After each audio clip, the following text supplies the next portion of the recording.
Hi everyone, Mike Morrison here.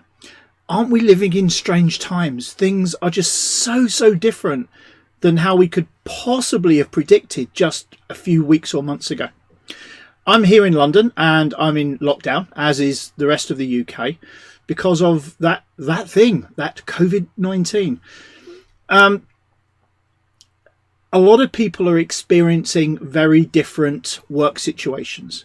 Now, I want to highlight a number of things for employers, managers, human resources professionals that we all need to start thinking about now to make sure that our businesses survive not just the next couple of months, but the next year or two.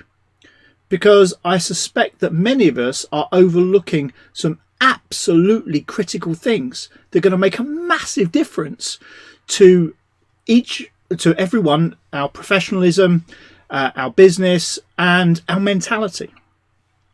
So a lot of people are currently furloughed. Some people have been made redundant. There are freelancers that are not getting their seasonal or sessional work for whatever reason. And we're at the beginning of May here now in 2020, and we're still in lockdown, and we'll probably be in lockdown for at least another 3-4 weeks. There will be a return at some point to the new normal. And the new normal will not be the old normal. It's going to take many months, if not years, unless there's a vaccine, for us to get back to the way that things were. So there will be a new normal, a new routine. And because of that transition, we need to start thinking about what it is that we do and how we do it differently. I'd like to share a few thoughts for you and then come back to how we can apply that to us in our current situation. Many years ago, I was working for a role and I was offered the opportunity to transfer to a different division for a promotion. It was great. I accepted the role. And then a couple of weeks after that, there was talk that we were going to have to make a lot of people redundant from our business unit.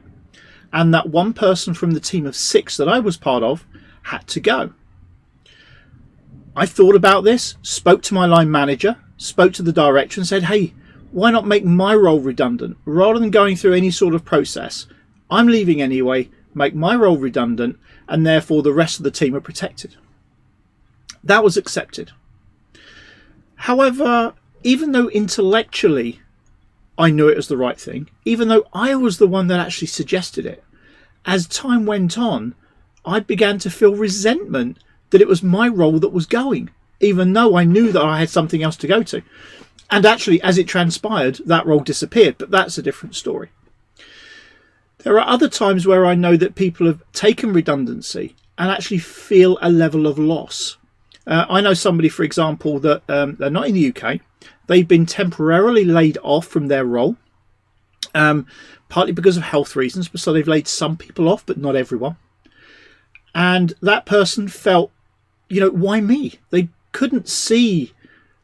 Well, at an intellectual level, they realised what it was, but at an emotional level, they felt, why am I the one that's being let off? Why am I the one not working? And now as they're starting to go back to work, they've been told to start work next week, that actually they're now feeling resentful. And what will that resentment look like in the long term? Let's come back to that, because that's a really important point for a lot of people within this sort of COVID style environment. When we have people out on maternity leave, we often have KIT days or keeping in touch days. That means obviously that we build a relationship, we maintain a relationship between the mother while she's away from the workplace and the workplace itself. It's about keeping those bonds. It's about keeping people engaged. It's about ensuring that people feel that they belong. So my challenge to each of you out there is, if you've laid people off, if you've not engaged freelancers that you engage year after year, what are you doing to engage them? What are you doing to keep them ticking over to say, hey, look, it's not you. I'm really sorry. I'd love to have you in, but we can't do it yet. And to keep that human connection going, work on the emotional relationship that is there, not just the factual one. The factual one is one thing.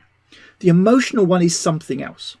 And mental health and mental well-being is a big problem for many of us. So I've got a big fear, and the fear is this. What's going to happen is people will return to work. They will return because they've been furloughed. They may return because they've been made redundant and then rehired. They may return because they are freelancers doing certain types of work when work picks up. However, the damage is done. If there is no real engagement and we don't actively work to show those people that we really do love them, we really do value them, and we really do need them, in 6 to 12 months' time, when the new normal has settled, those people will leave because there's been a lack of trust. Now, they will return to you. They will come back because actually they need work, they need income, they need some level of stability.